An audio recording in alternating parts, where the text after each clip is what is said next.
欢迎来到巴巴娱乐呀频道，请订阅频道，所以大家不要错过当天最热门的新闻。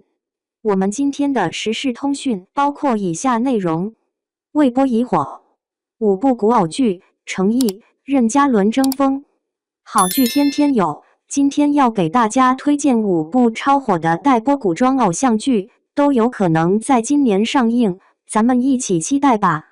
第一部《富山海》。这部剧我已经盼了很久了，今年也很有可能会上映了。程毅的演技就不用说了，特别是那些打戏，在一众小生里绝对是顶尖的。一人分饰3角，武打动作出色。这部剧最让人惊喜的是他一个人演了3个角色，各种高难度的动作戏也演得特别流畅。之前曝光的剧照里，他那个白衣侠客的形象简直就像是从武侠小说中走出来的一样。古力娜扎、陈钰琪演技颜值双在线。古力娜扎、陈钰琪她们这些女主角个个都长得漂亮，演技也不错。娜扎的古装扮相一直都很棒，这次在剧里她会和男主角擦出什么火花呢？咱们等着瞧吧。第二部《长安的荔枝》，心里一直想着的剧《长安的荔枝》也得提一提。主演是雷佳音和岳云鹏，这俩搭在一起真是太绝了。雷佳音演绎李善德的逆袭之路。雷佳音在剧里演了个叫李善德的小官，这家伙被同事坑得不轻，结果他还得接手一个看似不可能的任务，从岭南运新鲜荔枝到长安，这活简直就是送命的任务啊！这个角色一路上的憋屈，挣扎到最后的逆袭，我觉得雷佳音肯定能给我们带来不少惊喜。岳云鹏加盟增添笑点。岳云鹏这个人自带笑点，这次在剧里演的是李善德的小舅子郑平安，有他在，剧情肯定不会太闷，大家都等着看他的表现呢。特别是想看看他和雷佳音之间的对手戏，不知道他们会是一起搞事情呢，还是会互相拆台。长安12时辰，唐朝社会缩影。当然了，这部剧可不仅仅是个冒险故事，它还把唐朝官场的复杂和当时社会的各种现象都展现了出来。通过一个小官李善德的视角，让我们看到了繁华盛世背后那些不为人知的暗流涌动。淮水竹亭即将播出，而且制作团队真的超级用心。从曝光的预告和海报来看，服装、化妆和场景设计都非常贴近唐朝的风格。就等着开播了，跟随着李善德一起穿越回大唐，体验那段既奇妙又刺激的荔枝运送之旅。第3部是《淮水竹亭》。狐妖小红娘系列还有2部剧没播出，这次推荐的是刘诗诗和张云龙主演的《淮水竹亭》。刘诗诗演绎东方怀竹，从现在的阵容来看，刘诗诗简直就是为东方怀竹这个角色量身定做的。她的清冷又坚韧的气质和东方怀竹这个角色太搭了。路透里的那一幕，她穿着绿色的衣服，手里拿着竹笛，站在竹亭旁边，那画面简直美得让人眼前一亮，都快出圈了。张云龙演绎英气逼人王权少主。张云龙在《王权红叶》里饰演王权家的少主。之前看他演古装剧时就觉得他穿古装特别帅，这次他挑战这个角色，从曝光的剧照来看，真的是英气逼人啊！而且他和刘诗诗的 CP 感也很强，真的超级期待他们之间的感情戏。王权红叶与东方怀竹的爱情，从故事设定来看，真是挺有那味儿的。东方怀竹为了救妹妹，才认识了王权红叶。后来2人在淮水边的竹亭定情，本来还以为俩人心里都有对方，最后肯定能在一起呢。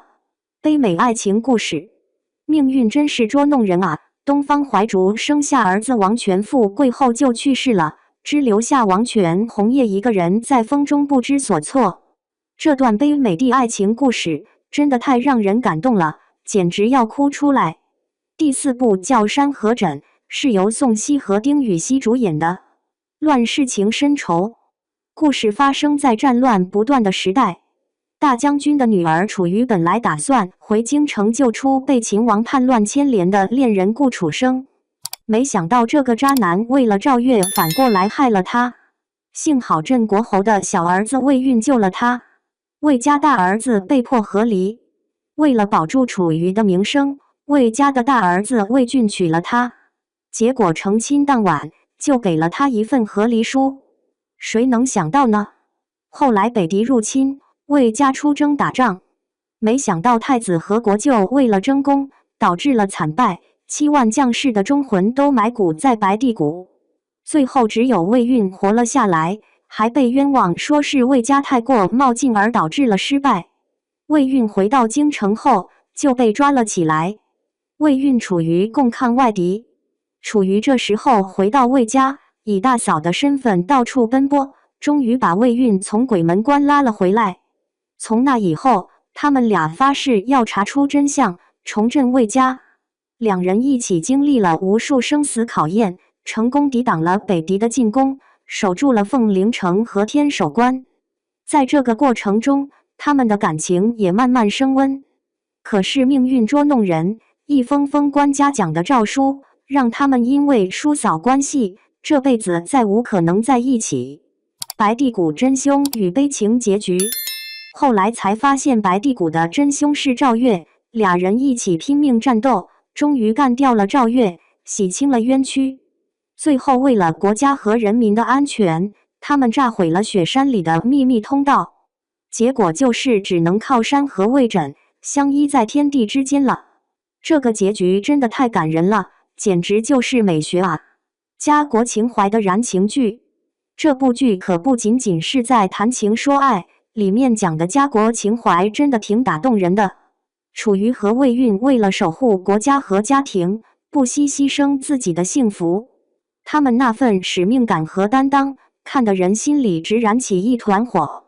实力派演员加盟引爆期待，还有陈乔恩、付辛博、曹骏、周洁琼等一众实力派演员加盟，配角阵容也是超豪华，每个人的角色都特别出彩，真的超级期待这部剧开播，肯定要备好纸巾，准备被虐哭。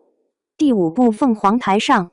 当东宫里的小凤遇到了周生如故里的周生辰，两位虐剧专业户碰在一起会擦出什么样的美学火花？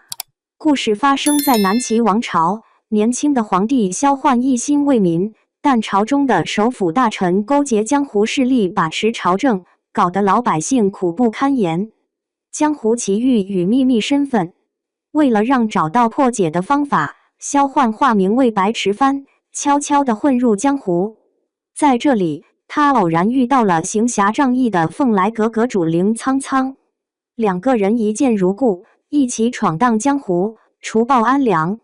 在这个过程中，他们的感情也慢慢升温。可是谁能想到，当他们彼此暗生情愫的时候，萧焕却发现凌苍苍竟然是首辅的女儿。乱世情缘与抉择，一边是自己深爱的老公，一边是养了自己的老爸，这种选择真的让人心里很不是滋味。他们俩经历过背叛、猜疑和决裂，还在天下大乱、老百姓遭殃的时候，虽然一起平定了乱局，救济了灾民，还惩治了贪官。慢慢的，两个人互相了解，互相珍惜，一起为了振兴国家、造福百姓的理想努力，但最后还是没能逃脱命运的捉弄。心疼剧情。